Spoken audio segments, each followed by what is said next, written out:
করে হটকারিতার সিদ্ধান্ত নেওয়ার কারণে আমাদের হাতে যে প্রোডাক্ট আছে কয়েক হাজার কোটি টাকার প্রোডাক্ট কয়েক হাজার কোটি টাকার প্রোডাক্ট আমাদের হাতে আছে। এই প্রোডাক্টগুলি নিয়ে আমরা কোথায় যাব? আমরা বিটিআরসিকে বলেছি যে আপনারা এনবিআর বাণিজ্য মন্ত্রণালয় উইথ আমরা সবাইকে নিয়ে বসেন, এক টেবিলে বসে আমরা কথা বলে একটা সুস্থ সমাধান আনি।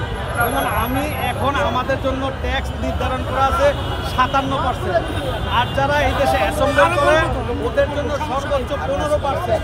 এই 57% আর 15% ভেরিয়েশন যে পার্থক্যটা, এটার জন্য আমরা ইচ্ছা করলেই ইনপুট করে মাল আনতে পারবো। আমি যদি 57% ট্যাক্স দিই তাহলে 1 লাখ টাকার মোবাইলের সাথে আরো যোগ হলো কত? 57,000 টাকা। তাহলে